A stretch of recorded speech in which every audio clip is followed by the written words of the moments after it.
تشریح غزل نمبر 4 کاش طوفان میں سفینے کو اتارا ہوتا۔ شعر نمبر 1 کاش طوفان میں سفینے کو اتارا ہوتا، ڈوب جاتا بھی تو موجوں سے ابھارا ہوتا۔ تشریح پروین فنا سید ایک ایسی شاعرہ تھی جنہوں نے جدت کے نام پر شعری بدعتیں قبول نہیں کی، لہٰذا ان کی شاعری اعتدال اور انسان دوستی، حسن و جمال اور اعتماد کی شاعری ہے۔ پروین فنا سید کی شاعری عفت، فکر اور پاکیزگی و احساس کی شاعری ہے۔ پروین فنا سید اس شعر میں اپنی خواہش کا اظہار کرتے ہوئے کہتی ہیں کہ میں نے طوفان میں اپنی کشتی کو اتار دیا ہوتا تو میری ناؤ ہنس کر مشکلات سے لڑتی، اگر ناؤ طوفان میں ڈوب بھی جاتی تو طوفان کی موجیں ناؤ کی مدد کرتی اور اسے ابھارتی اور ڈوبنے نہ دیتی۔ اس سے شاعر کی مراد یہ ہے کہ زندگی کی مشکلات اور مصائب کا سامنا ہمیں مضبوط بناتا ہے۔ ان مشکلات سے گھبرانا نہیں چاہیے، بھاگنا نہیں چاہیے، ڈرنا نہیں چاہیے، بلکہ ان کا سامنا کرنا چاہیے، ان کا مقابلہ کرنا چاہیے۔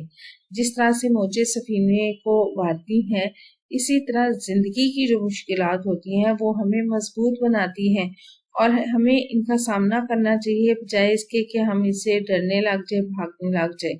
شعر نمبر 2 ہے ہم تو ساحل کا تصور بھی مٹا سکتے تھے، لبے ساحل سے جو ہلکا سا اشارہ ہوتا۔ تشریح پروین فنا سید کہتی ہیں کہ وہ اپنے دل کی داستان کو محو کر کے اس کے تصورات کو بھول سکتی ہیں، کیونکہ ساحل کا تصور ہمیں استقرار کی فکر دلاتا ہے۔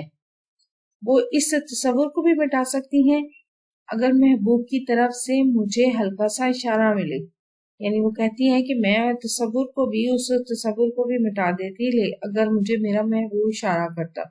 وہ کہتی ہیں کہ محبوب کی یاد کے تصورات کو بھی بھول جاتی اگر محبوب اپنے منہ سے خود اس بات کو کہتا یا مجھے اس بات کا اشارہ کر دیتا۔ ہر حال میں محبوب کے سامنے سر تسلیم خم کر دینا اس کو محبت کہتے ہیں۔ راحت و سرور ہو یا رنج و غم، نفع ہو یا نقصان، ہر صورت میں اپنی خواہش ختم کر کے محبوب کی خواہش کا غلام ہو جانا، اسی کا نام محبت ہے۔ شعر نمبر 3 تم ہی واقف نہ تھے اداب جفا سے ورنہ ہم نے ہر ظلم کو ہنس ہنس کر سہارا ہوتا۔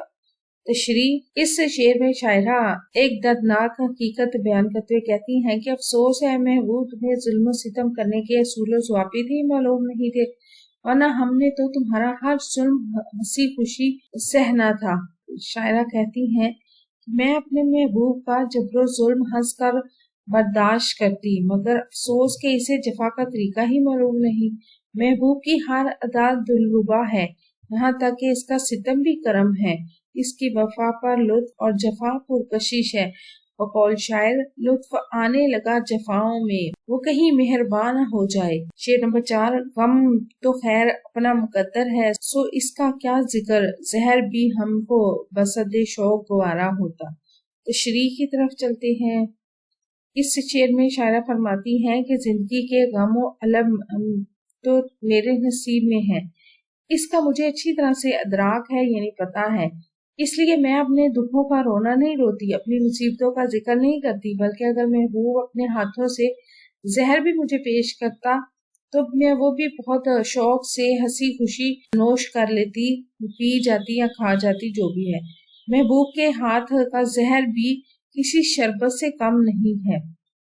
بقول شاعر زہر کے گھونٹ بھی ہنس ہنس کے پیے جاتے ہیں، ہم بہرحال سلیقے سے جیے جاتے ہیں۔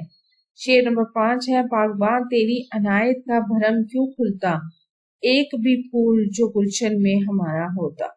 اس شعر میں شاعرہ اپنے مالک اور خالق سے گلہ کرتے ہوئے کہتی ہیں کہ تیری عنایت و بخشش تب تھی کہ تو اس بڑے گلستان یعنی اپنے وسیع خزانے سے کچھ حصہ میرے لیے بھی کر دیتا، لیکن اب اگرچہ اس طرح نہیں ہے تو میں تیری عنایت کا کیوں بھرم رکھوں، میں کیوں تیری کرم نوازیوں کا راز افشاں کرتا پھروں۔ شعر نمبر 6 ہے تم پہ سارے فنا راز بقا کھل جاتے، تم نے ایک بار تو یزداں کو پکارا ہوتا۔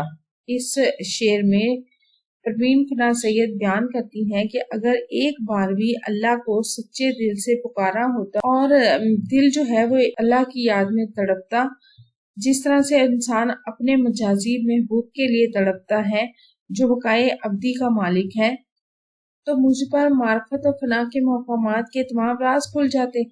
اللہ تعالیٰ کی معرفت میں ہی بقا کا راز مضمر ہے۔ زندگی کی خودی کو سمجھنے کے بعد انسان کو موت کی انتہائی حقیقت کا احساس ہوتا ہے۔ اس کے بعد اس کی روح ابدیت کے اسرار کو سمجھتی ہے اور بقائے ابدی کی رازداری کو کھولتی ہے۔ ویڈیو کیسی لگ رہی ہے؟ چینل ضرور سبسکرائب کریں، ویڈیوز کو لائک اور شیئر کیجیے، کامنٹ کر کے بتائیں مزید کون سی ویڈیوز دیکھنا چاہتے ہیں۔ اپنا اور اپنے پیاروں کا رکھیں ڈھیر سارا خیال۔ اللہ حافظ۔